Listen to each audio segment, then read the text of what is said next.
Cumulative Test, Units 6 to 9. In the studio today, we have Fiona Stratton.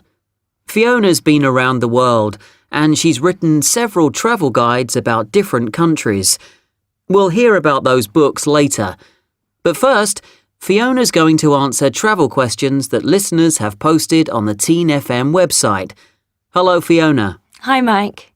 So, our first question today is from Karen in Cheshire. She wants to know, is it okay to change money on the street in Bulgaria? Well, Karen, many tourists do this in countries like Bulgaria, but I think you should always change money in a bank.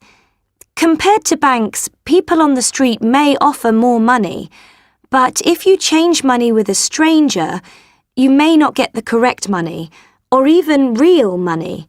So my advice is, don't do it. Great. Now, Emma from Essex is going to Peru before she starts university.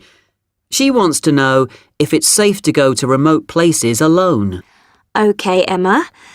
Only go to remote places if you're on a tour. If you're alone, stay in more touristy places. And if you're ever alone in a dark street and you don't feel safe, go towards a well-lit place with lots of people in it, like a shop or restaurant. The people there can help you to call a taxi, for example. It's always better to be safe. Also, many people don't use travel guides, but these guides can tell you which places are dangerous in a city. That's why I think you should always read one before you go somewhere. Now, there are a lot of questions on the Teen FM website about how to avoid crimes like muggings when you're travelling. Yes. My best advice is to try to look like a local, not like a tourist.